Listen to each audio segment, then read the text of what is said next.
তার মানে এই মানুষগুলা এত ভালো ছিল যে তাদের কান কবরের আজান শুনতো। আগের মানুষগুলা ভালো ছিল, তারা মসজিদের নববীর মিম্বরে দাঁড়ায় দাঁড়ায় হযরত সারিয়াকে দেখত। এই মানুষগুলা ভালো ছিল, তাদের চোখে পাওয়ার ছিল, তাদের কানে পাওয়ার ছিল, তাদের হাত পায়ে পাওয়ার ছিল। যত পিছনের দিকে যাব তত এমন ইবাদতের পাহাড়ওয়ালা মানুষ খুঁজে পাবো। আর ডিজিটাল যত আসবে তত বড় বড় গুনাহগার খুঁজে পাবো। বড় আবেদের ইবাদত তালাশ করতে হলে, এ কারণে আল্লাহর রাসূল বলেন, কিয়ামত পর্যন্ত আমার সাহাবীদের গুণ গাইবা। পেছনের মানুষ, ভালো মানুষ যারা, তাদের গুণগান সামনের মানুষদেরকে শোনাইবা। সাবধান সাবধান, সাহাবীদের সমালোচনা কখনো তোমরা করবা না। আল্লাহ আল্লাহ ফি আসহাবি লা তাত্তাখিযুহুম গরাদাম মিন বাদি ফামান আহাব্বাহুম ফাবিহুব্বি আহাব্বাহুম ওয়া মান আবগাদাহুম ফাবিবুগযি আবগাদাহুম ওয়া খায়রুল কুরুনি কারনি সুম্মাল্লাযীনা ইয়ালুনাহুম সুম্মাল্লাযীনা ইয়ালুনাহুম। তার মানে হলো 2019 সাল, 20 সাল, 21 সাল ভালো ছিল, তখন ভালো মানুষ বেশি ছিল। তখন জমিনের উপরে শাইখুল ইসলাম আহমদ শফি বাচ্চা ছিল, তখন আল্লামা জুনায়েদ বাবনগরী বাচ্চা ছিল, তখন নূর হোসেন কাসেমি বাচ্চা ছিল। আরো পিছনে যাব, শাইখুল হাদিস আল্লামা আজিজুল হক বাচ্চা ছিল। আরো পিছনে যাব, হাফিজ জি হুজুর বাচ্চা ছিল। আরো পিছনে যাব, আশরাফ আলী থানভী বাচ্চা ছিল জমিনের পরে। আরো পিছনে যাব, হাজী ইমদাদুল্লাহ মুহাজিরে মক্কি বাচ্চা ছিল। আরো পিছনে যাব, নূর মোহাম্মদ জঞ্জানবী বাচ্চা ছিল। এভাবে যত পিছে যাব তত ভালো ভালো মানুষের সন্ধান পেতে থাকবো। আর যত সামনে বাড়বো তত ভালো মানুষের সংখ্যা কমতে থাকবে। কিয়ামতের পূর্ব মুহূর্তে জমিনের উপরে একটা মানুষ এমন পাওয়া যাবে না যে বলবে আল্লাহ আল্লাহ আল্লাহ। তা এতটুকুন বলার মানুষ তালাশ করে পাওয়া যাবে না। আল্লাহ তাআলা তখন বলবে, দামি প্রাসাদ, দামি সাজে সজ্জিত ডিজিটাল পৃথিবী আর রাখার কোনো প্রয়োজন নাই, কারণ পৃথিবীতে আল্লাহ বলনেওয়ালা একজন ভালো মানুষও নাই। ও জিবরাইল, ও ইসরাফিল, বাঁশি বাজায় দাও, এবার কিয়ামত হয়ে যাবে। ভালো মানুষ কমবে তো কিয়ামত হয়ে যাবে। ভালো মানুষদের কিছু কোয়ালিটি আল্লাহ তাআলা বলেন, আমার নবীর যুগের ভালো মানুষদের কিছু গুণ। মুহাম্মাদুর রাসূলুল্লাহ ওয়াল্লাযীনা মা'হু আশিদ্দাউ আলাল কুফফার ওয়াল্লাযীনা মা'হু আশিদ্দাউ আলাল কুফফারি রুহামাউ বাইনাহুম তারাহুম রুকআন সুজদাই ইয়াবতাগুনা ফাযলান মিনাল্লাহি ওয়া রিদওয়ানা সীমাহুম ফি ওয়ুজুহিহিম মিন আসারিস সুজুদ। আল্লাহ তাআলা নবীর যুগের সাহাবীদের কিছু ভালো গুণ বর্ণনা করতেছেন। সাহাবীদের একটা ভালো গুণ হলো আশিদ্দাউ আলাল কুফফার আর রুহামাউ বাইনাহুম। আগের যুগের মুমিন তারা ভালো ছিল আল্লাহর কাছে, কারণে যে তারা কাফেরের সাথে ছিল তারা শক্ত, আর নিজেরা নিজেরা ছিল একে অপরের ভক্ত। রুহামাউ বাইনাহুম, নিজেরা নিজেরা আপোষে ছিল শির ও শক্কর, চিনি আর দুধের মতো। আর কাফেরদের সাথে ছিল তারা দুর্বার, বিদ্রোহী, বিপ্লবী, মুজাহিদ।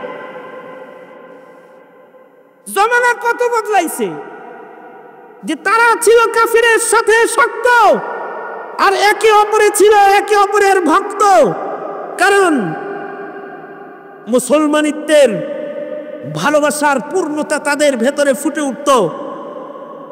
এত পরিবর্তন ১৫০০ বছরে হয়েছে যে এখন মুসলমান হয়েছে কাফেরের ভক্ত। আর গুনাহ আর ইবাদতের ব্যবধান তো আছে। তারাহুম রুকআন সুজদাই ইয়াবতাগুনা ফাযলাম মিনাল্লাহ ইয়াবতাগুনা ফাযলাম মিনাল্লাহি ওয়া রিদওয়ানা। আগের যুগের মুসলমানদের দিকে তাকাইলে দেখা যাইতো তারা সেজদায় আছে, রুকুতে আছে। ঘরে তাকাইলে সেজদারত মানুষ পাওয়া যেত, গাছতলায় তাকালে নামাজি মানুষ পাওয়া যেত, মাঠে ময়দানের ভেতরে আল্লাহর নামের জিকির করনে ওয়ালা পাওয়া যেত। তার মানে তারা রুকু সেজদা ইবাদতের মাধ্যমে আল্লাহ পাকের দয়া, আল্লাহর ফজল, করুণা, মায়া, মমতার সন্ধান তারা করত। তারা ছিল ইবাদতের মাধ্যমে রবের করুণা ভিখারি, রবের রহমত ভিখারি। আর আমরা উল্টা, আমাদের দিকে তাকাইলে, এখন মুসলমানের দিকে তাকাইলে দেখা যায় মুসলমান পাপাচারে মত্ত। হযরত ওমরের শাসন আমলে, হযরত ওমর তো আধা জাহানের খলিফাতুল মুসলিমিন, আধা জাহান ওনার দখলে। ওই সময় ফিলিস্তিনও ওনার দখলে আসছে, দখলে চলে আসছে। ফিলিস্তিনের চাবিকাঠি বুঝে নেওয়ার জন্যে হযরত ওমর খালিদ ইবনুল ওয়ালিদকে সেনাপতি বানায়া ফিলিস্তিন পাঠাইয়া দিলেন। মসজিদুল আকসার চাবিকাঠি বুঝালো, জেরুজালেমকে বুঝে নাও। তখনও ওই সময়ও হযরত ওমরের যুগেও ওই সময়ও ফিলিস্তিনে আসমানি কিতাবের, তাওরাতের আলেম, ইঞ্জিলের আলেম, যারা তাওরাত ইঞ্জিল জানতো, আসমানি কিতাব পড়তো, তারা তখনও জীবিত ছিল। তারা কিতাব খুলে বসে আছে। খালিদ ইবনুল ওয়ালিদ গেছে, জমিনের হুকুমত দখল করছে, কিন্তু মসজিদুল আকসার চাবিটা খালিদ ইবনুল ওয়ালিদের হাতে পাদ্রীরা দিতেছে না। যারা আসমানি কিতাবের আলিম তারা দিতেছে না। খালিদ ইবনুল ওয়ালিদ বললেন, চাবিটা দিয়ে দেন। ওরা বলল, বিজয় করছ, শাসন তো উমরের শাসন জারি মদিনায়, ইসলামী হুকুমত, এটা ছড়াইতে ছড়াইতে আমাদেরটাও দখল করছো, ঠিক আছে, কিন্তু মসজিদুল আকসার চাবি নিতে আল্লাহর পছন্দনীয় গুণের মানুষ লাগে। আমাদের কিতাবে যে মানুষের গুণ বর্ণনা আছে ওই মানুষ তুমি না, তোমার হাতে দিতে পারবো না। খালিদ ইবনুল ওয়ালিদ সাথে সাথে চিঠি লিখলেন আমিরুল মুমিনিন ওমরের কাছে। ওমর, জমিন তো দখল করছি, কারণ খালিদ ইবনুল ওয়ালিদের জীবনে এমন কোনো যুদ্ধ নাই যে যুদ্ধে উনি পরাজয় হয়েছেন। যেখান দিয়ে গেছেন বিজয়ের পতাকা উড়াইতে উড়াইতে গেছেন। আল্লাহ তাআলার পক্ষ থেকে আল্লাহর রাসূল তাকে সাইফুল্লাহ উপাধি দিচ্ছেন। আল্লাহর তরবারি, এটা ভাঙ্গার ক্ষমতা কারণ নাই। যেখান দিয়ে গেছে জীবনে কোনোদিন কোনো যুদ্ধে পরাজয় বরণ করেন নাই। তো গেছেন জেরুজালেম, খালিদের তরবারির সামনে নত হয়ে গেছে, দখলে নিছেন, কিন্তু পাদ্রীরা মসজিদের চাবি দিতেছে না। মসজিদুল আকসা এটার চাবি দিচ্ছে না। এটার চাবি নিতে হলে আসমানি কিতাবে বর্ণিত মানুষের রং ঢং লাগবো। তোমার ভেতরে যার হাতে আমরা চাবি তুলে দিব ওই মানুষের আলোচনা আসমানি কিতাবে আছে, এইটা তোমার ভেতরে ওই রং দেখি না। হযরত ওমর খবর পেয়ে মদিনাতুল মুনাওয়ারাত থেকে জেরুজালেমের দিকে রওনা করলেন। অনেক বড় বাহিনী নিয়ে না, এখনকার নেতারা তো বাহিনী ছাড়া চলতেই পারে না। আর হযরত ওমর চলছেন, সাথে একটা কালা গোলাম আছে, গোলাম সাথে নিয়া হযরত ওমর চলতেছেন। কোথ দিয়া চলতেছেন? রোড দিয়া না, সাহারা মরুপ্রান্তর পার হয়ে, একা একা মরুভূমি পার হয়ে 1 মাসের পথ পাড়ি দিয়ে জেরুজালেম যাচ্ছেন মসজিদুল আকসা বুঝে নেওয়ার জন্য। হযরত ওমর বালির ভেতর দিয়ে মরুভূমিতে সফর করলে কাপড় চোপড় চকচকা থাকবে না, একটু ময়লা গান্দা হইব। হ্যাঁ, তো এই বালুর উপর দিয়ে সফর করতেছে, এরপরেও হযরত উমরের যে জামা ওটা 18 তালি। কারণ আধা জাহানের খলিফাতুল মুসলিমিন, ওনার দুইটা জামা নাই,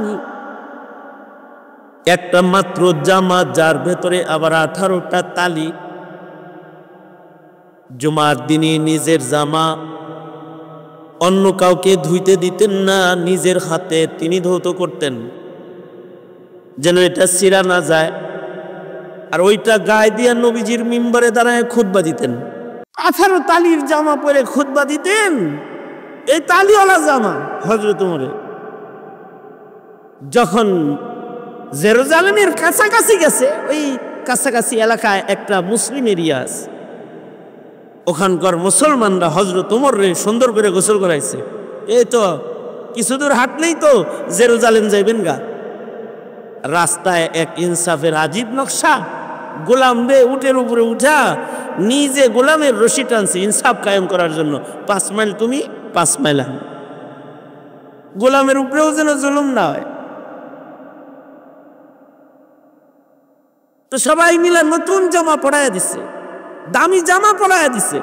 দামি জামা গায়ে দিয়া কিছু দূর যাওয়ার পরে হযরত ওমর আবার পিছনে ফেরত আসছে, আইসা কয় আমার ময়লা জামাটাই খুলো দাও। এই পথটাও এই দামি কেসরা কায়সারের গন্ধ আসে যে জামার থেকে, এই জামা গায়ে আমি এই পথ চলে মুসলমানদের কেবলা বিজয়ের রাস্তা অতিক্রম করতে চাই না, সেরা জামাটা আবার দাও। সেই পিছনে যায় আবার সেরা জামা পরছে। সেরা জামা পইরা যখন গেছে মসজিদুল আকসায়, এই জেরুজালেমের নেতারা আর পাদ্রীরা হযরত ওমরে এক নজর দেখা বলে, হ্যাঁ এবার আসছে। চেহারার ভেতরে যে রংগুলো দেখা যাইতেছে এর কথা আসমানি কিতাবে বিদ্যমান আছে। না ওমর, কোনো কথা বলতে হবে না, চাবি বুঝে নাও। সাহাবায়ে কেরামের কথা আসমানি কিতাবে আছে। ওই কথাটা আল্লাহ তাআলা আল্লাহর কালামে বলেছেন, যালিকা মাসালুহুম ফিত তাওরাহ ওয়া মাসালুহুম ফিল ইনজিল। মানুষগুলা এত দামি যে তাদের কথা তাওরাতে ইনজিলে আল্লাহ তাআলা শত শত বছর আগে, 1000 বছর আগে তাদের প্রশংসা গুণগান আল্লাহ তাআলা বর্ণনা করেছেন। মানুষগুলা এমন যুগে এসেছিল যে যুগে জেনারেটর ছিল না। ওই মানুষগুলার আগমন হয়েছিল এমন যুগে যখন মানুষের দামি দামি ঘর ছিল না, তাদের গায়ে দামি দামি কাপড় ছিল না, সেরা কাপড় ছিল, ভাঙ্গা ঘরে তারা বসবাস করত, কিন্তু মানুষগুলা দামি ছিল। হাবশি কালো গোলাম, কিন্তু আল্লাহর কাছে তারা দামি ছিল। আর এখন সুন্দর সুন্দর মানুষ, প্রাসাদে বসবাসকারী মানুষ, দামি বাহন, দামি গাড়ি, দামি পোশাক, দামি জুতায় সজ্জিত সাজের মানুষ, কিন্তু মানুষগুলার মূল্য কমে গেছে। কারণ ইন্নাল্লাহা লা ইয়ানজুরু ইলা সুওয়ারিকুম ওয়ালাকিন ইয়ানজুরু ইলা কুলুবিকুম ওয়া আমালিকুম। আল্লাহ তাআলা মানুষের বাহ্যিক হালত তাকায় দেখে না, কার চেহারার গঠন কত সুন্দর এটা তাকায় দেখে না, কার চামড়া সুন্দর আল্লাহ এটা তাকায় দেখে না, কার বাড়ি সুন্দর এটা দেখে না, কার বেশি টাকা এটা দেখে না, কে বড় চেয়ারে বসে আছে এটা দেখে না। আল্লাহ পাক নজর করে তাকায় দেখে বান্দার কলব আর অন্তর। আর আল্লাহ তাআলা তাকায় দেখে বান্দার আমল, কর্মকাণ্ডটা কি করে, তার হৃদয়টা কেমন, তার কর্মকাণ্ড কেমন, এটা আল্লাহ তাআলা নজর করে তাকায় দেখেন। এ কারণে আল্লাহ তাআলা কিয়ামত পর্যন্ত আনেওয়ালা মানুষদের জন্য সাহাবায়ে কেরামের কর্মকাণ্ড, সাহাবায়ে কেরামের আওসাফ, সাহাবায়ে কেরামের গুণ কোরআনে আল্লাহ তাআলা অসংখ্য আয়াতে কারিমার ভেতরে বর্ণনা করেছেন। এবং বর্ণনা করে আশ্চর্য বিষয় হলো কোরআনের পয়লা পাতায় আবার আল্লাহ আদেশ করে বলতেছেন, আমিনু কামা আমানান নাস। এই কিয়ামত পর্যন্ত আনেওয়ালা মানুষেরা, তোমরা কেমন মুসলমান হবে, তোমরা কেমন ইমানদার হবে, যেমন ইমানদার ওই পূর্বের যুগের মানুষগুলা হয়েছে ওই রকম তোমরা ইমানদার হবে। যেমন কি ইমানদার সাহাবায়ে কেরাম হয়েছে ওই রকম ইমানদার তোমরা হবে। এমন কি সূরা ফাতিহার ভেতরে আল্লাহ তাআলা প্রতি নামাজের রাকাতে রাকাতে, প্রতি রাকাতে রাকাতে সূরা ফাতিহা পড়ি না আমরা? প্রতি নামাজের রাকাতে রাকাতে আমাদের আল্লাহ তাআলা দোয়া করায়। কি দোয়া করি আমরা? ইহদিনাস সিরাতাল মুস্তাকিম সিরাতাল্লাযীনা আনআমতা আলাইহিম। আল্লাহ, পিছনের যুগে যে ভালো মানুষগুলো গেছে, আমাদের পূর্বে যে ভালো মানুষগুলো গেছে, যারা পুরস্কার প্রাপ্ত ভালো মানুষ, তাদের পথে আমাদের পরিচালিত করেন। আল্লাহু আকবার জোরে করে বলেন। কি সামনে যারা ভালো মানুষ আইব তাগর দোয়া সূরা ফাতিহায় করেন না পিছে যারা গেছে? হ্যাঁ, সামনে যত ডিজিটাল মানুষ আইব তাদের পথে পরিচালিত হওয়ার দোয়া সূরা ফাতিহার ভিতরে। প্রতি নামাজের ভেতরে দোয়া হলো সিরাতাল্লাযীনা আনআমতা আলাইহিম গায়রিল মাগদুবি আলাইহিম ওয়ালাদ-দাল্লিন। তবে পিছনে কিছু কুফরের উপরে চলনেওয়ালা মানুষও গেছে, ইহুদ নাসারা, তাদের পথে না, পেছনের ইমানদাররা যেমন পথে চলেছে সে পথে হে আল্লাহ আপনি আমাদের পরিচালিত করেন। এখন পেছনের যুগের মানুষরা কি পয়লা বৈশাখ পালন করত? হ্যাঁ, তারা বৈশাখের পান্তা ভাত খাইতো, ইলিশ মাছ খাইতো, র্যালি করত, তারা জন্মদিন পালন করত। কি কথা বলেন না কেন? তারা মৃত্যুদিন পালন করত। যা আইতেছে সব নতুন নতুন আইতেছে। আল্লাহ পাক এগুলোকে অনুসরণ করতে বলে নাই। আল্লাহ পাক বলে সিরাতাল্লাযীনা আনআমতা আলাইহিম, ওই মানুষগুলা যারা আল্লাহর কাছ থেকে সিরাতে মুস্তাকিমে চলে পুরস্কার প্রাপ্ত হয়েছে। পিছনের যুগের মানুষরা আল্লাহর পথে চলতে চলতে দুনিয়াতে নগদ পুরস্কার পাইত, কারণ তারা মানুষ ভালো ছিল। আমরা তো 5 মিনিট গুনাহ ছাড়া থাকতে পারি না।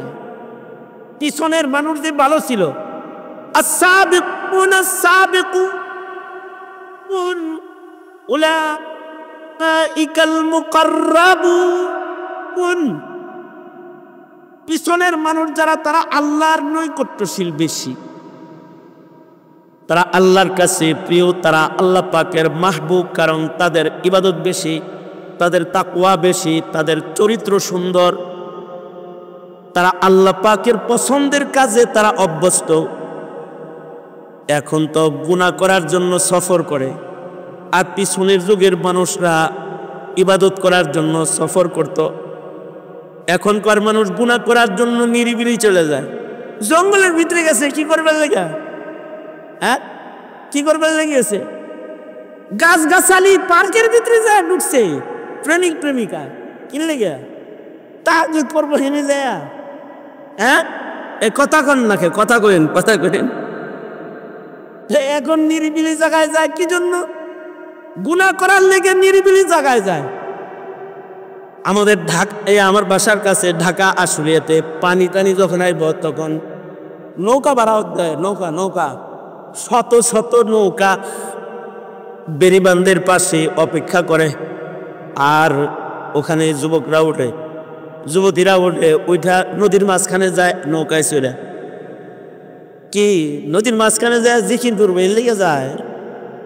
যদি যুবক কয়েকটা যায় তাহলে ওর সাথে গান যাস, আর যদি যুবক যুবতী যায় তাহলে বিচার করতে যায়, অন্যায় কাজ করতে নিরিবিলি চলে যায়। আর আগের যুগের মানুষ আল্লাহর কাছে নিরিবিলি জায়গা তালাশ করত ইবাদত করার জন্য। এক লোক তার মাকে দিয়ে দোয়া করেছে, আল্লাহ আপনি আমার সন্তান তারে নিরিবিলি ইবাদতের জায়গা দান করেন। তো মা দোয়ার বরকতে পাথরের ভিতরে আল্লাহ তাআলা ইবাদতের জায়গা দিয়ে দিছে, পাথরের ভিতরে বয়ে বয়ে ইবাদত করে। মুস্তাদরাক আলা সহিহাইন, মুস্তাদরাকে হাকিম, মুস্তাদরাকে হাকিমের ভেতরে রিওয়ায়াত আছে। মুস্তাদরাক আলা সহিহাইন মানে হলো বুখারী আর মুসলিম শরীফের যে সকল সহিহ হাদিসগুলো যে মানের শর্তে একত্রিত করেছেন ইমাম বুখারী ও ইমাম মুসলিম, হুবহু ওই শর্তে ইমাম হাকিম মুস্তাদরাক আলা সহিহাইন বুখারী মুসলিমের শর্তে উনার কিতাবে উনি হাদিস জমা করছেন। তার মানে বুখারী আর মুসলিম শরীফের হাদিসে যেমন সিহাতের সর্বোচ্চতা পাওয়া যায়, মুস্তাদরাকে হাকিমের হাদিসের সিহাতের সর্বোচ্চতা ওরকম মানের দিক দিয়ে হাদিস এরকম উচ্চ মানের হাদিস। হাকিম মুস্তাদরাকের ভেতরে রিওয়ায়াত এনেছেন, পূর্বের যুগের এক লোক ইবাদত করার জন্য সাগরের মাঝখানে একটা পাহাড় আছে, সাগরের মাঝখানে পাহাড়, ওই পাহাড়ের উপরে খানা পিনা টাকা পয়সা লয়া চলে গেছে, খাওন দাওন লয়া পাহাড়ের চূড়ায় গেছে ইবাদত করার জন্য। নৌকা দিয়া খানা নিলে আর কতটুক নিছে একটা লোক, খুব বেশি নেয় নাই, কয়দিন পরে খানা শেষ। এবার যে ইবাদত বাদ দিয়ে আবার খানার লেগে আইতে হইব, খানার জন্য আবার সাগরের মাঝখান থেকে বাজারে যেতে হইব না। এবার এই লোক দোয়া করতেছে আল্লাহর কাছে, আল্লাহ ইবাদত বাদ দিয়ে যে এখন আবার ওইদিকে যাবো এটা আর সহ্য হইতেছে না, আল্লাহ আপনার গোলামি ছাড়া অন্য কিছু তো আর ভাল লাগে না, সামান্য সময়ের ইবাদতের বিরতিটাও আমার বরদাস্ত হইতেছে। দোয়া করতেছে, আল্লাহ তাআলা তার দোয়ার বরকতে এই লোকের এই দোয়া করে যখন ঘুমাইছে, কাল সকালে যাইব খাওয়ান আনতে, কেউ ঘুমের থেকে উঠে দেখে সুবহানাল্লাহ বলার লেগে রেডি হয়ে বহেন, কারণ আল্লাহর রাসূল খবর দিছে, খবরটা বিশুদ্ধ খবর, নবীজি দেয়া খবর। লোক ঘুমাইছে তো ঘুমের থেকে উঠে দেখে তার মাথার কাছে পাকা আনার গাছ দাঁড় করে আল্লাহ পাকা আনার ঝুলাইয়া দিছে। তার মানে এন্টার যাওয়ার দরকার নেই, একটা করে আনার ছিঁড়ো আর খাও আর ইবাদত করো।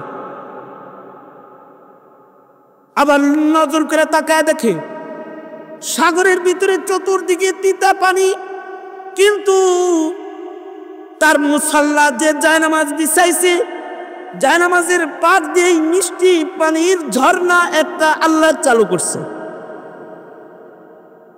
আল্লাহর রাসূল বলেন এইভাবে মিষ্টি পানি ঝর্ণার পানি পান করে আর আনার খেয়ে খেয়ে সে 500 বছর লাগাতার, কত বছর? 500 বছর লাগাতার আল্লাহর গুলামি করছে, একটা সেকেন্ড আল্লাহর পছন্দের বাইরে সে কাটায় নেই। 500 বছর আমাদের হায়াত হলো 40, 50, 60 বছর, এর ভিতরে ডেলি 24 ঘন্টার ভেতরে 24 ঘন্টা ইবাদতে কাটানোর মতো শক্তি সামর্থ্য আমাদের নাই। আর উনি 500 বছরের ভেতরে একটা গুনার কাম করেন, 500 বছরের আল্লাহর হুকুমের খেলাপ চলে নাই, 500 বছরের ভেতরে মানুষের কোলাহলের ভেতরে ঢুকে নাই। আস-সাবিকুন আল-আউয়ালুন, আগের মানুষগুলা এরকম পারত যে 500 বছর লাগাতার ইবাদত করছে। আল্লাহর রাসূল বর্ণনা করেন সে এমনি তার সাথে কথা বলতেছে, হে বান্দা যা, তোর ইবাদতে আমি খুশি হয়ে তোকে খাতেমা ইমানের সাথে দান করলাম, আর আমার রহমত দিয়া তোকে বিনা হিসাব আমি আমার জান্নাত দান করলাম। হাদিসটা অনেক লম্বা, আপনাদের কাছে এইটুকুনি বলা উদ্দেশ্য আমার। এর সামনের টুকুন আপনাদেরকে শোনানোর এই মুহূর্তে দরকার নাই, এ কারণে এই পর্যন্তই জানতেছি। তার মানে হলো মানুষ 500 বছর লাগাতার ইবাদত করেছে, তাদের রিজিক আল্লাহর পক্ষ থেকে এসেছে। এক লুকমা খানা খাওয়ার জন্য বাজারে যাইতে হয় নাই, হোটেলে ঢুকতে হয় নাই। আল্লাহ তাআলা বলে এই রকম মুত্তাকি যদি এখনো তোমরা কেউ হও, তাহলে কোরআন বলে ওমাইয়াত্তাকিল্লাহ ইয়াজআল লাহু মাখরাজা ওয়া ইয়ারযুকুহু মিন হাইসু লা ইয়াহতাসিব। মনে মনে ভাবতে পারেন সেই খোদা এখন নাই নাকি? ওই খোদা আছে না নাই? যেই খোদা 500 বছর জান্নাতি আনার আর মিষ্টি পানির ঝর্ণার পানি পান করায়া 500 বছর একটা গোলামকে ইবাদতের সুযোগ দিয়েছে, ওই আল্লাহ কি মাঝে মধ্যে আহ্বান না সরকার? ওই আল্লাহ তো আওয়ামী লীগের মতো সরকার না যে কারার ধাওয়া খায়া মুদির আঁচলের নিচে যায় বসা পড়বে। ওই আল্লাহ ক্ষমতায় মার্কার ভোট আর নির্বাচনের পদ্ধতিতে ক্ষমতায় কিছুদিনের জন্য যায়া আবার দেশ ছাইরা দেওয়ার সরকার না। ওই আল্লাহর সরকারি যেদিন থেকে শুরু হয়েছে, যেদিন কারোর সরকারগিরি থাকবে না, সেদিন তিনি জিজ্ঞাসা করবেন ময়দানে মাহশরে লিমানিল মুলকুল ইয়াউম। যারা ক্ষমতার বাহাদুরি করতে আজকে রাজত্ব কার বলো, জিজ্ঞাসা করবেন। তখন গোটা ময়দান থেকে উচ্চারণ উঠবে লিল্লাহিল ওয়াহিদিল কাহ্হার, এক কাহ্হার মালিকের রাজত্ব আজ। তিনি কে? চিল্লায় আওয়াজ করে বলেন তো তিনি কে? আল্লাহ তাআলা। পিছনে যত যাব এরকম ভালো মানুষ পাইতে থাকবো। এই উম্মতের ভিতরে সবচেয়ে ভালো মানুষ হলো সাহাবায়ে কেরাম। এই উম্মতের ভিতরে সবচেয়ে দামি সাহাবায়ে কেরাম। সাহাবায়ে কেরামের গুণগান আল্লাহ তাআলা কোরআনে বর্ণনা করে। আল্লাহ তাআলা সাহাবায়ে কেরামের মাগফিরাতের ঘোষণা কোরআনে দিয়ে দিছে। তার মানে হলো আহলুস সুন্নাতি ওয়াল জামার আকীদা, নবীজির 1.25 লাখ সাহাবী সব আল্লাহর জান্নাতি। তাদের উপরে আল্লাহ পাকের মাগফিরাতের এলান করেছেন স্বয়ং আল্লাহ। আল্লাহ তাআলা তাদেরকে ইজ্জতের সম্মানের জান্নাত দেওয়ার ওয়াদা করেছেন। আল্লাহ তাদের উপরে রাজি, এটা দুনিয়াবাসীকে জানাইছেন। রাজিয়াল্লাহু আনহুম ওয়া রাজু আন, সাহাবীদের উপরে আল্লাহ রাজি আর সাহাবীরা আল্লাহর উপরে রাজি। সাহাবীরা আল্লাহর উপরে রাজি, আল্লাহ সাহাবীদের উপরে রাজি। মানুষগুলার উপরে যে আল্লাহ রাজি, এটা কিছু গুণের কারণে আল্লাহ তাআলা তাদের উপরে রাজি। ওই গুণগুলা যদি আজও কোনো মুসলমানের ভেতরে এসে যায়, মহান আল্লাহ তার উপরেও রাজি হয়ে যাবে। এ কারণে আল্লাহ তাআলা বলে আমিনু কামা আমানান নাস। পিছনের মানুষ যেমন ইমানদার ওই রকম ইমানদার হও, কারণ যত পিছনে যাবা তত ভালো ইমানদারের সন্ধান পাইবা, তাদের ঈমান আমল পুখতা পাইবা, তাদের মতন তোমরা হও। কারণ তারা সরাসরি জমানায় নবুয়ত পেয়েছে, নবীজির নবুয়তের আলোয় তারা ধন্য হয়েছে। এ কারণে আল্লাহর রাসূল বলেন আমার উম্মতের ভেতরে সবচেয়ে ভাগ্যবান ও দামি হলো যারা ঈমানের সাথে আমি রাসূলকে দেখেছি। আল্লাহর রাসূল বলেন ক্বালা রাসূলুল্লাহি সাল্লাল্লাহু আলাইহি ওয়াসাল্লাম তুবা মান আমানা ওয়া রাআনি। আল্লাহর রাসূল বলেন আমার উম্মতের ভেতরে ভাগ্যবান দামি ওরাই যারা ঈমান এনেছে এবং সরাসরি আমি রাসূলকে তারা চোখে দেখছে, এরা দামি। এরপরেই আবার আল্লাহর রাসূল বলেন অতুবা মান আমানা ওয়া রাআ মান রাআনি। আমার উম্মতের ভেতরে সাহাবীরা তো আমারে দেখছে, আমার উম্মতের ভেতরে সাহাবীদের পরে দামি মানুষ হলো যারা আমাকে দেখে নাই, কিন্তু আমার সাহাবীগেরে দেখছে। যারা রাসূলকে দেখেছে, মানুষগুলো নবীর সাহাবীকে দেখেছে। রাসূলকে এক নজর দেখার কারণে, নবীজিকে এক নজর দেখার কারণে সাহাবায়ে কেরামের মূল্য আল্লাহর কাছে এইরকম বাড়ছে যে আল্লাহ তাআলা তাদেরকে ঈমান, তাকওয়া, ইবাদত, আখলাকের সরদারি দান করছেন। সুবহানাল্লাহ বলেন। এক নজর দেখার কারণে নবীজির সাহাবায়ে কেরামের ভেতরে সবচেয়ে আদনা সাহাবী যিনি, যে সবচেয়ে নবীজির কম সান্নিধ্য উঠাইছে, এমন সাহাবীর জীবনেও যদি তাকায়া দেখি তো তাদের মতো পাওয়ারফুল ইমানদার আর পরে তালাশ করে পাওয়া যায় না। যেমন তামিমে দারি রাদিয়াল্লাহু আনহু, যিনি হযরত নবী আলাইহিস সালামের ওফাতের বছর কালেমা পড়া মুসলমান হয়েছে। নবীজির ওফাতের বছর কালেমা পড়ছেন, কিন্তু এই যে কালিমা সহকারে নবীজিরে দেখছে এক নজর, দামটা কিরকম হয়েছে?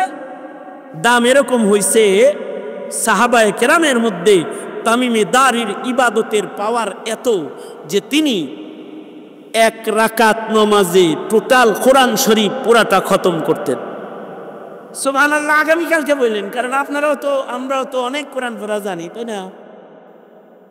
ওনারা এক রাকাত নামাজে, 2 রাকাত নামাজে কোরআন শরীফ পুরাটা খতম করতেন। হযরত উসমান যেমন 2 রাকাতে খতম দিতেন, হযরত তামিমে দারি 2 রাকাত নামাজে আল্লাহর কোরআন পুরাটা খতম করতেন।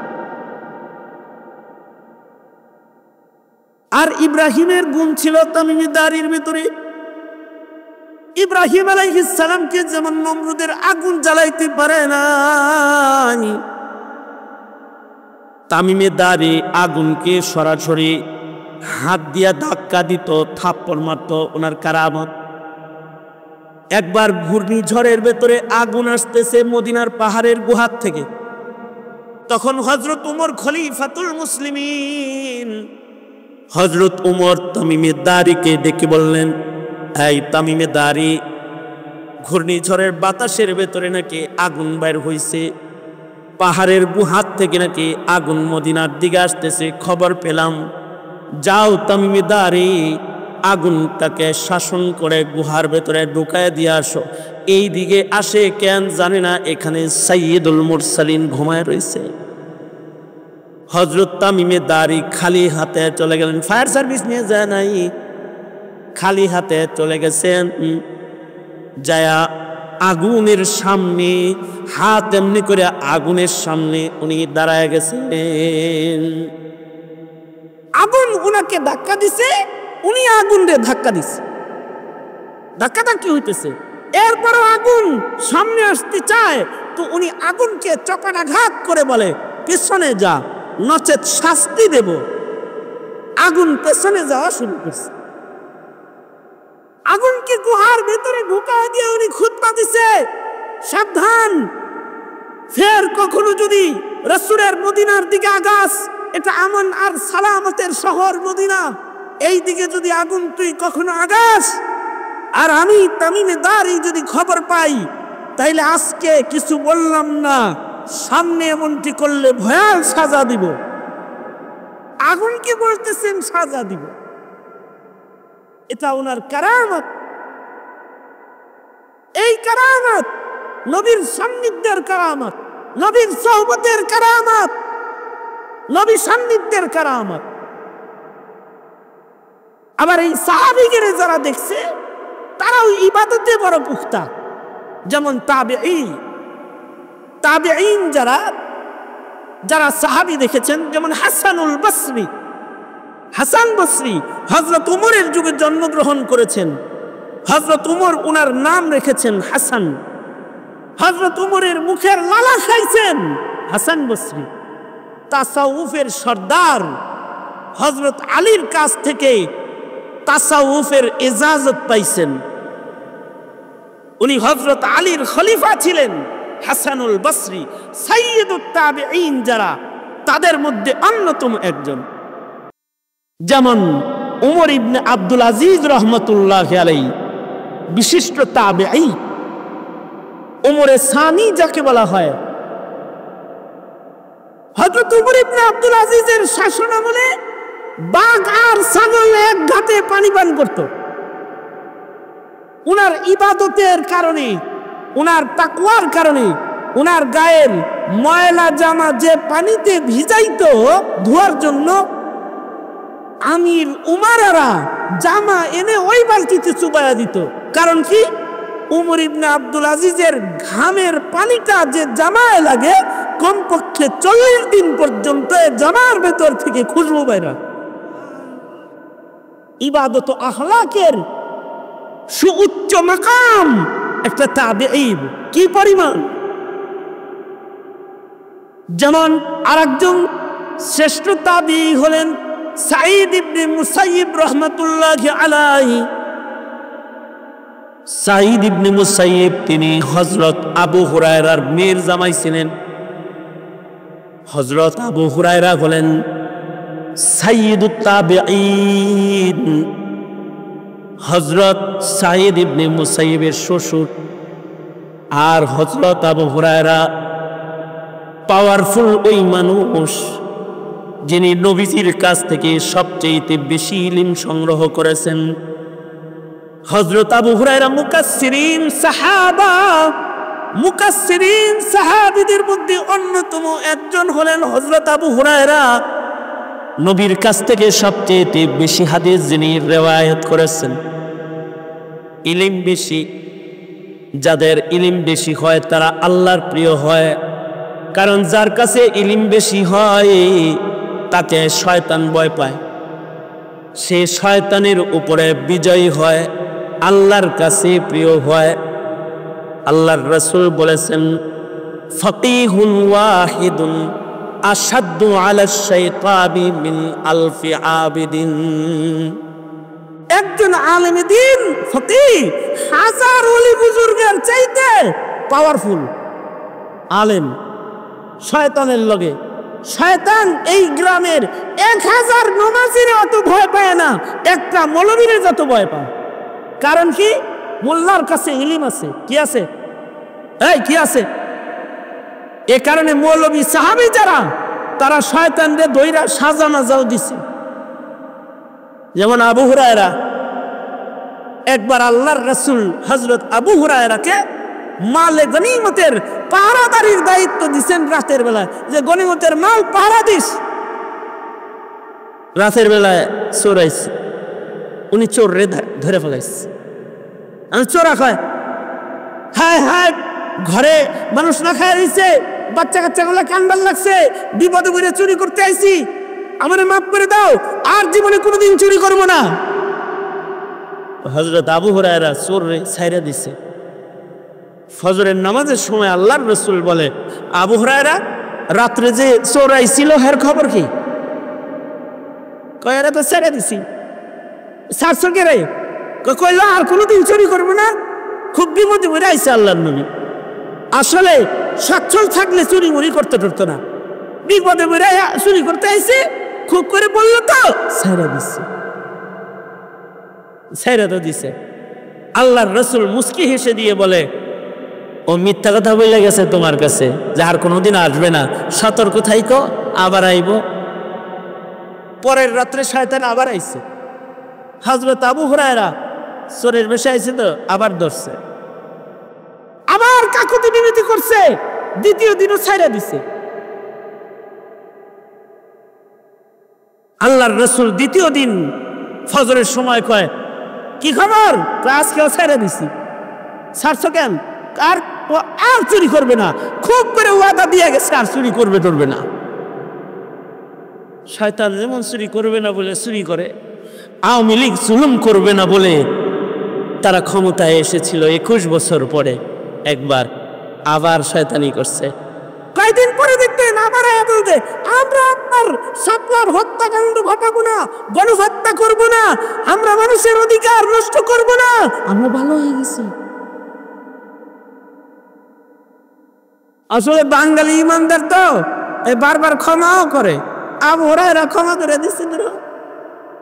বাঙালিও জালেম করে ক্ষমা করে, সহজে ভুলে যায়। তবে জালিমরে বারবার ক্ষমা করা সুন্নতের খেলা। সতর্ক থাকতে হয়। তো হযরত আবু হুরায়রাকে নবীজি সতর্ক করে দিছে যে সাবধান, আবার আইব কিন্তু। পরের রাত্রে আবার চোরাইছে, হযরত আবু হুরায়রা আবার ধরছে। ধরে কয় কিরে 2 দিন ছাইরা দিছে, আবার আইছিস তুই? ঠিক আছে, আজকে যদি ছাইরা দেন তাহলে আপনার একটা ইলম শিখায়া যাবো, শয়তান আপনার কোনো ক্ষতি করতে পারবে না, চোর ডাকাত আপনার কোনো ক্ষতি করতে পারবে না, চোর ডাকাইতে কোনো সময় আপনার ক্ষতি করতে পারবে না। হযরত আবু হুরায়রা আসলে ইলমে দ্বীনের আশেক ছিলেন। এই কারণে উনি নবীর দরবারে নাফা কইরা থাইকা সর্বোচ্চ হাদিস উনি সংগ্রহ করছেন, ইলমের পাগল ছিলেন। শয়তানে কইছে ইলম শিখাইবো, উনি রাজি হয়ে গেছে। ঠিক আছে শিখাও, তাহলে ছাইরা দিই। শয়তানে কয় আয়াতুল কুরসি বইরে দিই, আয়াতুল কুরসির আমল করেন, এই চোরটা হয়তো কোনো ক্ষতি মধ্যে আপনার করতে পারবে না। হযরত আবু হুরায়রা তো ছাইরা দিছে। সকালবেলায় আল্লাহর রাসূল বলে, কি খবর আবু হুরায়রা? কয়েকটা ইলম শিখাইছে তো ছাইরা দিছি, আর আজকে ওয়াদা করে গেছে আমি আপনার কাছে আনতেই চাইছিলাম যে হাতটা কাইটা দিই চোরের, ও বলছে আর চুরি করবে না। আল্লাহর রাসূল বললেন, ইলম শিখাইছে এটা ঠিক আছে, কিন্তু কথাটা মিছা কয়ে গেছে, চুরি করবে না, দুষ্টামি করবে না তা না, ও জিনিসটাই দুষ্ট, ও দুষ্ট করবে, দুষ্টামি করবে। কিন্তু হযরত আবু হুরায়রা শয়তানের উপরে বিজয়ী, আর মুকাসসিরিন সাহাবীদের ভিতরে একজন, ইলম বেশি যে, এ কারণে ওনার প্রভাব কিবারে সাহাবা যারা বয়োবৃদ্ধ যারা তাদের উপরে ছিল ইলমের কারণে। সেম আব্দুল্লাহ ইবনে আব্বাস, উনি যখন 18 বছর বয়স তখন তিনি পার্লামেন্ট মেম্বার। হযরত ওমর ওনাকে বসায় রাখতেন সিনিয়রদের পাশে, কিসের কারণে? ইলমের কারণে। কেউ কেউ বলে ওমর এই ছোট্ট 18 বছরের মানুষটারে আমাগর লগে বুড়াগর লগে বহায় থানকে, ওর কাছে ইলম আছে, ওর কাছে ইলম আছে, এই কারণে বসায় রাখি, আমরা ভুল করলে পরে লুকমা দিতে পারবে। আলেম লুকমা দিবে, আলেম ভুল ধরে দিবে, আলেম শয়তানি চিনায় দিবে যে পহেলা বৈশাখে এই কাম করবে না, এগুলো শয়তানি। আলেম চিনায় দিবে ওই শয়তান তার কাছে যাইবা না, ও পীর না আস্ত শয়তান বলে দিবে আলেম। আলেম বলে দিবে অমুকে ভোট দিও না, এটা শয়তান। আলেম মানুষের ভুল ত্রুটি খুলে দিবে, আলেম খারাপকে শনাক্ত করে দেখা দিবে, কারণ তার কাছে ইলম আছে। এ কারণে শয়তান আলেমকে বেশি ভয় পায়। শুধু শয়তান আলেমরে ভয় পায় তা না, মানুষের ভিতরে যেগুলো শয়তান এগুলো আলেমরে ভয় পায়। এ কারণে শেখ হাসিনা মুফতি আমিনের নাম শুনলে পরে পানি পান করতো কয়েক গ্লাস, আর এই শেষ সময়ে এসে মামুনুল হক নাম শুনলেও পানি খেত। এই কারণেই মামুনুল হকের নাম সংসদে পর্যন্ত উচ্চারণ করছে। কত টেনশনে যে ছিল একটা আলেম লইয়া, কারণ শয়তানের সাথে আলেমের সাথে দুশ্মনী। আর মানুষের ভেতরে যারা শয়তান তারা আলেমদেরকে পাত্তা দেয় না। সমাজে যাদেরকে দেখবেন এরা আলেমদেরকে বৃত্তাঙ্গুলি দেখায়, আলেমদেরকে অপমান করে, তাদেরকে চিনে রাখবেন, ওগুলো হলো মানুষ শয়তান। মানুষ শয়তান যাদের কাছে নবীর সাথে সম্পর্ক নাই, আলেমের সাথে সম্পর্ক নাই, মানুষ শয়তান। হযরত আবু হুরায়রা ইলমের কারণে শয়তানের উপরেও বিজয়ী ছিলেন। আর এই আবু হুরায়রার মেয়ের জামাই ছিলেন সাঈদ ইবনে মুসাইয়িব রাহমাতুল্লাহি আলাইহি।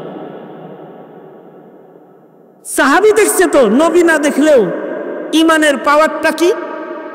ইমানের পাওয়ার হলো সুদীর্ঘ। এই কথাটা শোনার সাথে সাথে একটা সুবহানাল্লাহ ডেলিভারি দিন ভালো করে। হযরত সাঈদ ইবনে মুসাইয়িব আগে কয়ে লই, হযরত সাঈদ ইবনে মুসাইয়িব সুদীর্ঘ 40 বছর আজানের আগে মসজিদে ঢুইকা বয়ে রয়েছেন। 40 বছর আরো জোরে আওয়াজ করে বলেন, আরো জোরে করে আওয়াজ করে বলেন। কত বছর? হ্যাঁ, আজানের আগে মসজিদে ঢুকছে 40 বছর সাঈদ ইবনে মুসাইয়িব। আমরা পারি? আমরা শয়তানের কাছে পরাজিত। আর ওনারা 40 বছর আজানের আগে মসজিদে গিয়ে বসে থাকছেন। উনাকে জিজ্ঞাসা করা হয়েছে সাঈদ ইবনে মুসাইয়িবকে, আজানের আগে মসজিদে আইসা কেন আপনি বসে থাকেন জানতে চাই। সাঈদ ইবনে মুসাইয়িব বলে, ময়দানে মাহশারে যদি এমন কোনো মামলা হয়, আমার ঘর মসজিদে তোরে ডাইকা আনা লাগতো কেন? যারা আজানের পরে মসজিদে আসে তারা আসামি হয়ে যাবে। আমি সাঈদ ইবনে মুসাইয়িব সব সময় আজানের আগে মসজিদে ঢুইকা বইসা থাকি জন্য যেন ময়দানে মাহশারে আল্লাহর কাছে আমার ঘরে ডেকে আনা লাগলো কেন মামলার আসামি যেন আমি না হয়ে যাই। এমনকি উনার মসজিদের সাথে এত খাতির ছিল, মদিনা তয়বায় 3 দিন একবার আজান বন্ধ ছিল যখন ইয়াজিদি বাহিনী মদিনায় হামলা করেছিল। ইয়াজিদি বাহিনী ক্ষমতার জন্য মদিনায় হামলা করেছিল। 3 দিন মসজিদের নববীতে আজান হয় নাই। যারা ক্ষমতা প্রতিষ্ঠা করতে যায় তারা মানুষের ইবাদত বন্ধ করে হালায়, আজান দিতে দেয় নাই ইয়াজিদি বাহিনী। শেখ হাসিনা ক্ষমতা প্রতিষ্ঠা করতে গিয়ে ওয়াজ বন্ধ করে দিচ্ছে, ওয়াজ বন্ধ করছে, মাহফিল হইতে পারবে না থানার পারমিশন ছাড়া। ইয়াজিদি বাহিনী মদিনার আজান বন্ধ করে দিয়েছিল। 3 দিন মসজিদের নববীতে আজান হয় নাই। আর জমিনের উপরে ক্ষমতা লিপ্সু যারা, ক্ষমতা প্রেমী যারা, ক্ষমতার লোভ যাদের আছে, এদের নজরে সে ছাড়া আর কোনো ভালো মানুষ সে চায়া দেখে না। যারা ক্ষমতা প্রেমী হয় এর নজরে তার চাইতে ভালো মানুষ জমিনে আর সে চোখে দেখে না।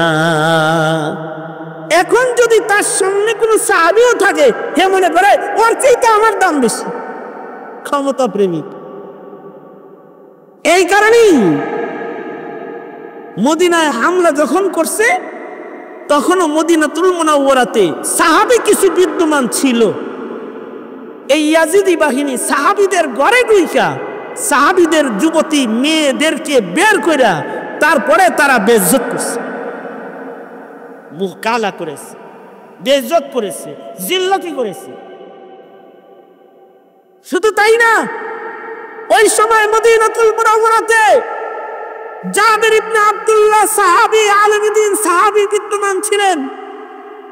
জাবির ইবনে আব্দুল্লাহ জীবনের শেষ ভাগে এসে অন্ধ হয়ে গেছিলেন, অথচ উনি এত ইলম পিপাসু মানুষ ছিলেন যে জাবির ইবনে আব্দুল্লাহ তিনি আব্দুল্লাহ ইবনে উনাইসের কাছ থেকে, বুখারী শরীফে আছে, একটা হাদিস রিওয়ায়াত শোনার জন্য মদিনা থেকে সুদূর কুফা পর্যন্ত পায়ে হেঁটে গেছেন। একটা হাদিস শোনার লেগে পায়ে হাইটা মদিনার থেকে উনি সুদূর কুফায় গেছেন। এই জাবির ইবনে আব্দুল্লাহ তিনি তখন মদিনায় অবস্থানকারী। বয়সের ভারে ওনার চোখ তখন অন্ধ হয়ে গেছে, চোখে দেখে না। ইয়াজিদি বাহিনী গিয়ে এই জাবির ইবনে আব্দুল্লাহর মতো আলেম সাহাবীর পিঠের উপরে লাথি মেরে ওনাকে মাটিতে ফেলাইয়া দিছে। যারা জালেম হয় তারা সাহাবী নির্যাতনকারী হয়। জালেম যারা হয়, হাজ্জাজ ইবনে ইউসুফ আব্দুল্লাহ ইবনে জুবাইরের মতো সাহাবীকে শহীদ করেছে। এই যারা ক্ষমতা লিপ্সু জালেম হয় এরা আলেম হত্যাকারী হয়, আলেমদের নির্যাতনকারী হয়। যেমন শেখ হাসিনা এদেশের আলেমদেরকে ফাঁসির কাস্টে ঝুলাইছে, আলেমদেরকে শহীদ করেছে, শাপলা চত্বরে আলেমদেরকে গুলি করে করে পাখির মতো মেরেছে, শুধুই মাত্র ক্ষমতার জন্য। যারা ক্ষমতা লিপ্সু হয় তারা জালিম হয়, তারা আজান বন্ধ করে দেয়, ইবাদত বন্ধ করে দেয়।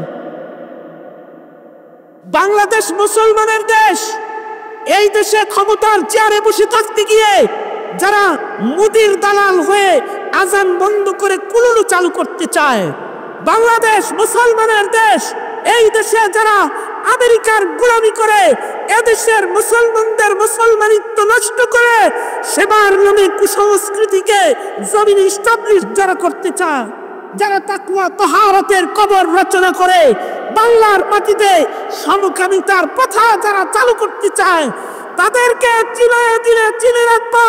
এই পাটপাদেরকে ক্ষমতায় চেয়ারে দিবালা, পাটপাদেরকে দিবালা।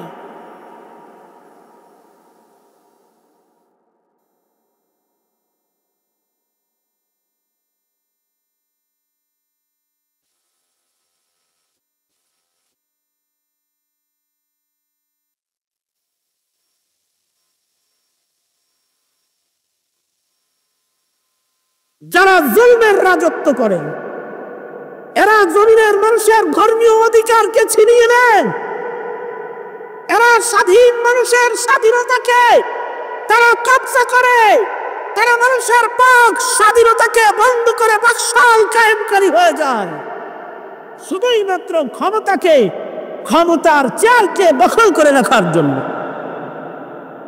এই ইয়াজিদি বাহিনী গিয়েছিল মদিনা, যায় মসজিদে নববীর আজান বন্ধ করে দিচ্ছে। কয়েকদিন আজান হয় নাই মদিনায়, 3 দিন মদিনা শরীফে আজান হয় নাই। আশ্চর্য বিষয় হলো, আমি যেই কথাটা বলার জন্য এই পটভূমি টানলাম সেটা হলো, মসজিদে নববীতে তখন কেউ না থাকলেও মসজিদে নববীতে তখন সাঈদ ইবনে মুসাইয়িব মসজিদে 3 দিন নামাজ পড়ে পড়ে মসজিদে নববীর কান্না বন্ধ করে। আল্লাহু আকবার কাবীরা। মুসল্লি ওই 3 দিনও মসজিদে আছে, মুসল্লির নাম সাঈদ ইবনে মুসাইয়িব। তবে উনি মসজিদে 5 বেলা নামাজ পড়েন ঠিক, কিন্তু আজান দেন না। আজান দেন না কেন? আজান দিলে যদি আবার ওরা মনে করে যে এই ভালো মানুষ তো ভিতরে আছে, এদেরও দর, এ কারণে উনি পাগলের অভিনয় করে আর টাইম মতো নামাজ পড়ে। কিন্তু তিরমিজিতে আছে, সাঈদ ইবনে মুসাইয়িব বলে, দিলের কান দিয়ে কথাটা শুনেন, সাঈদ ইবনে মুসাইয়িব বলে, নামাজের সময় যখন কাছাকাছি চলে আসতো, আমি তো আজান দিতে পারতাছি না, কিন্তু আমি আমার কানটা রাসূলের রওজার দিকে ফিট করলে আমি শুনতে পেতাম আল্লাহর রাসূল রওজায় 5 বেলা নামাজের আজান দেয়, নবীজি আজান দেয় মসজিদে।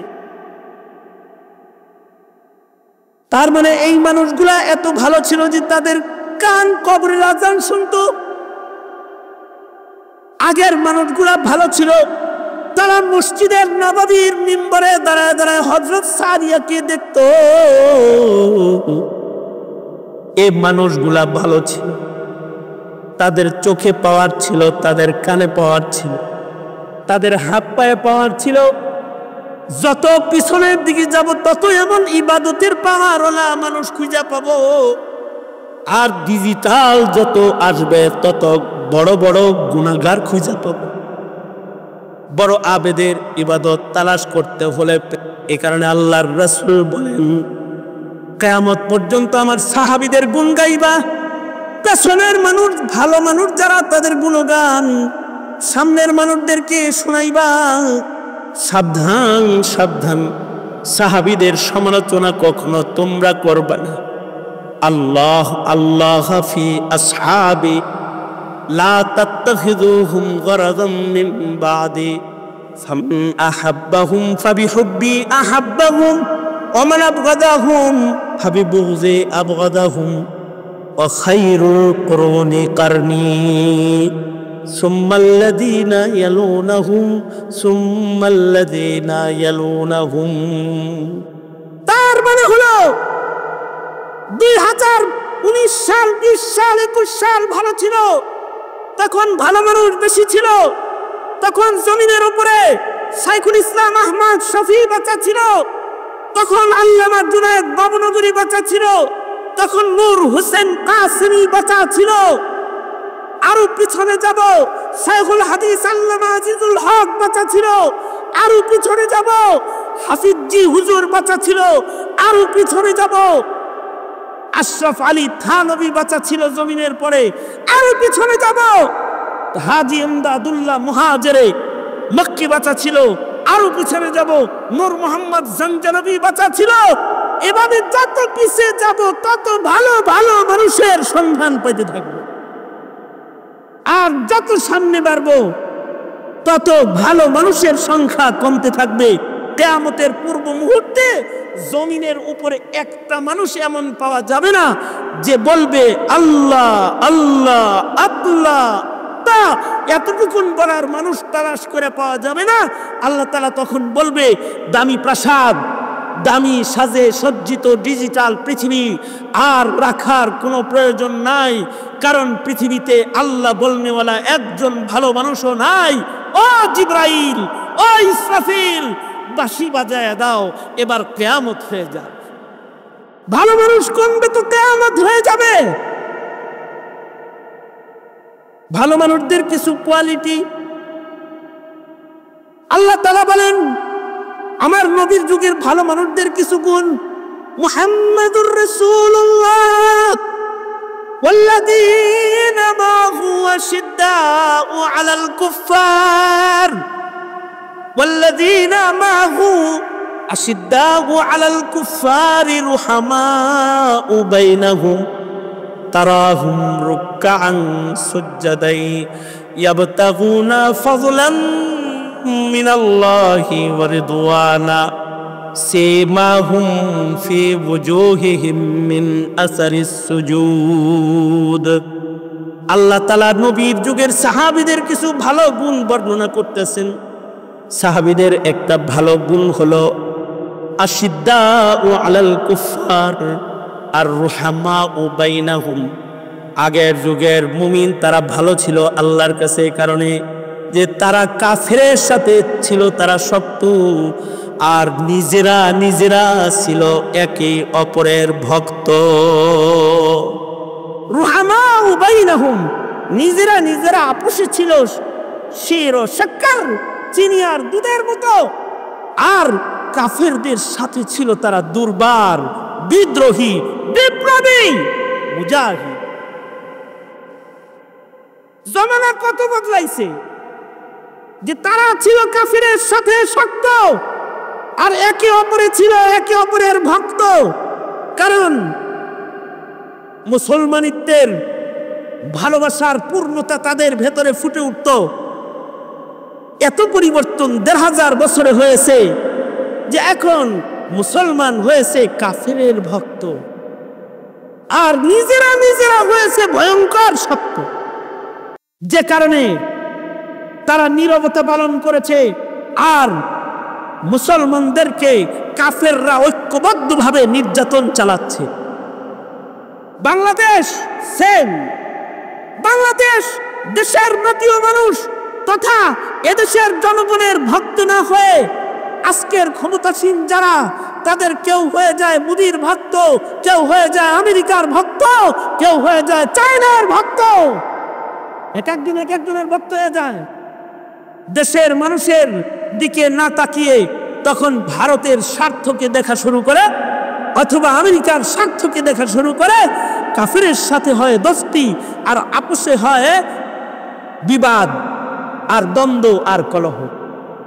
নিজেরা নিজেরা ভালোবাসা নেই, ভালোবাসা পয়দা করে কাফের মুশরিকের সাথে। এটা হলো পূর্বের যুগের মুসলমান আর এই যুগের মুসলমানের শক্ত আর ভক্তর ব্যবধান। আর গুনাহ আর ইবাদতের ব্যবধান তো আছে। তারাহুম রুকআন সুজদাই ইয়াবতাগুনা ফাযলাম মিনাল্লাহ ইয়াবতাগুনা ফাযলাম মিনাল্লাহি ওয়া রিদওয়ানা। আগের যুগের মুসলমানদের দিকে তাকাইলে দেখা যাইতো তারা সেজদায় আছে, রুকুতে আছে।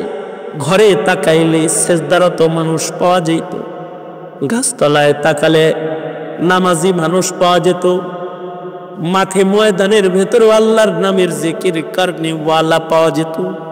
তার মানে তারা রুকু সেজদা ইবাদতের মাধ্যমে আল্লাহ পাকের দয়া, আল্লাহর ফজল, করুণা, মায়া, মমতার সন্ধান তারা করত। তারা ছিল ইবাদতের মাধ্যমে রবের করুণা ভিখারি, রবের রহমত ভিখারি। আর আমরা উল্টা, আমাদের দিকে তাকাইলে, এখন মুসলমানের দিকে তাকাইলে দেখা যায় মুসলমান পাপাচারে মত্ত। সিপা সাপায় তাকাইবেন তো ইবাদত করতে কাউরে দেখবেন না, দেখবেন গুনায় মত্ত। তাকাইলে দেখবেন ফেসবুক টিপাইতেছে, ওয়াজের ভিতরে বয়েও মোবাইলে চালাইতেছে, নেট জগতের ভিতরে ঘুরে বেড়াইতেছে, মসজিদের ভিতরে বসে বসেও পাপের ভেতরে, গুনাহের ভেতরে লিপ্ত হয়ে গেছে। এমন কোন ঘর পাওয়া মুশকিল যে ঘরের ভেতরে ইবাদত চালু আছে। ইল্লা মাশাআল্লাহ, অবশ্যই আছে। না থাকলে তো আসমান টিকে থাকতো না, জমিন টিকে থাকতো না। আছে, কিন্তু অধিকাংশ ঘরের অবস্থা হলো তাদের ঘরের দিকে তাকাইলে গুনাহগারের সংখ্যা বেশি দেখতে পাওয়া যায়। ঠিক কি নজরে আওয়াজ করে বলেন? আর তাদের হালাত হলো তারা রুকু সেজদা ইবাদতে এতই নিজেদেরকে আত্মনিয়োগকারী ছিল যে তাদের চেহারার ভেতরে ফি উজুহিহিম মিন আসারিস সুজুদ, তাদের চেহারার ভেতরে সেজদার দাগ ছিল, ইবাদতের দাগ ছিল। আর এখনকার দেহের ভিতরে রাজনীতি, কুপাকুপির দাগ আছে, কুপাকুপির দাগ। আমি এক এলাকায় মাহফিলে গেছি, এক লোক এসে কয়, যুবক এসে কয়, হুজুর 15 বছর পরে বাইরে হইছি, এই দেখেন কোপের দাগ, এই দেখেন গুলির দাগ, গাড়ের ভিতরে গুলি আছে, হাতে চাইনিজ কোরআনের কোপ আছে, দাগ দুগ আছে, এগুলো দেখাইতেছে। এত কুফান কুফাই ছিল আপনারা, এখন আমনি কুফানের নিয়ত করছেন না বাইরে? তাই আমার এক কথায় একটা তকবীর দে শুরু করে।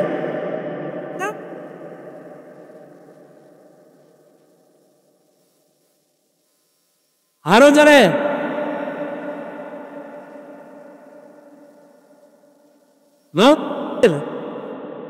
আমার দোস্ত আয়া পড়ছে, দোস্ত দেখতেও যেমন, কোরআন তেলাওয়াতটাও তেমন, ওয়াজটাও তেমন, মুহাদ্দিসটাও তেমন, শাইখুল হাদিসটাও তেমন।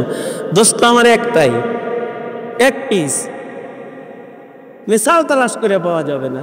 আলহামদুলিল্লাহ বলেন, আলহামদুলিল্লাহ বলেন। এই আমার শেষ কথা, এই ফিনিশিং শেষ কথা হইল, গেছি এক এলাকায় যায় দেখি কি কোপের দাগ, গুলির দাগ, এটি দেখায়। তা আমি বললাম যে এত গুলির দাগ দেখাইতেছেন কি, এগুলি দেখায় নিজে আবার খুমাখুমি করার নিয়ত করছেন নাকি? না। এবার পথ পাইছেন? কি কোন হুজুর পথ পাবো না মানে? কুরবানি কি জীবনে কম দিছি, পথ পাবো না মানে? মানে সাধারণ সম্পাদকের পথ সেই পেয়েছে, ছাত্র দল সাধারণ সম্পাদক দাম আকবার কাতু হইছে, বুঝলেন না এই কথাটা? কারণ অনেক কুপাকুপি জীবনে করছে তো, পথটা তারই। তা আমি বললাম এখন যেহেতু আবার আপনি সেই সাধারণ সম্পাদকের পদে আবির্ভূত হয়েছেন, এখন আপনার নিয়োগটা কি? আপনি এখন কুবাইবেন নাকি বলেন? হ্যাঁ, আমার পরিচিত তো। কারণ এখন যারা তোমরা রাজনীতি করো, যারা দলের নেতা হয়েছ, তোমরা আমাদের কর্মজীবনের বয়স তোমাদের ভেতরে এখনো ফুটে উঠে নাই। আমাদের কর্মজীবন 27 বছর, তুমি এখন 20 বছর 21 বছরের ছাত্র দলের নেতা, যুব দলের নেতা, তুমি অমুক দলের নেতা, অমুক দলের নেতা। হ্যাঁ, আলেমদেরকে মনে করো যে এরা কি, আমি তো নেতা। তুই নেতার কানে আজান হয়েছে এই মৌলবীর কথায়, তোর নামকরণ করেছে আলেমরা। আমি বললাম এখন তো আবার তুমি নেতা স্টিল ভাই, তো এখন তোমার কি নিয়ত? তুমি এবার কুপাকুপি ঠিক মতো করবা তো? সে আমার কাছে বিব্রত হয়েছে। আমি বললাম আমি হাতে ধরে তোমাকে একটা কথা বলি, জীবনে মার খাইছ, জন্মের শিকার হইছ, প্রতিদান পাবা আল্লাহর কাছ থেকে। তোমরা নেতা হয়ে তোমরা আবার আওয়ামী লীগ হয়ে যাবে না, আওয়ামী লীগ হয়ে যাবে না তোমরা। তোমার গায়ে কোপের দাগ আছে, এখনো সেজদার দাগ লাগাও নাই, আজ থেকে ইবাদতের দাগ দেহের ভেতরে লাগাও, আল্লাহর কাছ থেকে ক্ষমা পাবা। কারণ সাহাবায়ে কেরামের গুণ হলো ফি উজুহিহিম মিন আসারিস সুজুদ। সুতরাং আমরা আমাদের জীবনে যদি নাজাত পেতে চাই, আমাদের ভেতরেও লাগবে ইবাদতের দাগ। ইনশাআল্লাহ বলেন, আরো জোরে বলেন ইনশাআল্লাহ, জোরে জোরে বলেন। শুকরিয়া হলো আপনাদের এলাকার নেতৃস্থানীয় যারা, তারা লম্বা সময় বসে বয়ান শুনেছে। আমার মনে হয় যে আমার বাম পাশে ডান পাশে যারা বসে রয়েছে এরা নেতা সব। আমি কিছু কথা যে ওনাদেরকে শোনাইতে পেরেছি, কারণ আমি তো 1 বছর জেলখানায় ছিলাম। হাসিনার স্টিম রোলার আমার উপরে চলেছে তো 1 বছর, সুতরাং আমার কথা তাদের শোনার দরকার ছিল। আমি আবেদন জানাবো, এলাকার কোন আলেম ওলামা তথা ওয়াজ মাহফিল তথা ইসলামী কার্যক্রম, এই সকল জায়গায় যদি এই নেতাদেরকে কখনো নেতৃত্বের ভূমিকায় তারা নাও ডাকে, তাদের সান্নিধ্যে সোহবত দিতে যায়, এভাবেই বসে থাকবেন আপনারা। এই নামের দরকার নেই আপনাদের, সব জায়গায় নাম লাগে না। রাজনীতি করতে পোস্টারে নাম লাগে, কিন্তু ইবাদত করতে পোস্টারে নাম লাগে না। আলেমদের নাম থাকবে, আপনারা শ্রোতা হয়েই বসে থাকবেন। এই আদর্শ আপনাদের ভেতরে আমরা দেখতে চাই, কারণ এই আদর্শটা পেছনের যারা রাজনীতি করছে, আওয়ামী লীগের জুলুমের রাজনীতি যারা করেছে, তাদের রাজনীতি আর আপনাদের রাজনীতির ভেতরে ব্যবধান। ধন্যবাদ জানাই, পোস্টারে নাম নাই, এদের কারণ নাম নাই, শুকরিয়া। এরা বিপ্লবী হলে এদেশের অন্যায় কার্যক্রম বন্ধ হয়ে যাবে ইনশাআল্লাহ, কারণ এই ছাত্র বিপ্লবের মাধ্যমেই হাসিনা এদেশ থেকে বিদায় নিয়েছে, ঠিক কিনা? হ্যাঁ, উলামায়ে কেরামের কোরবানি আছে, আর যুবক সমাজের মেহনত আছে। আল্লাহ তাআলা কবুল করুক। আমার দোস্ত এসে পড়েছেন, দোস্তকে আপনাদের কাছে আমানত, আর আপনাদেরকে দোস্তের কাছে আমানত দিয়ে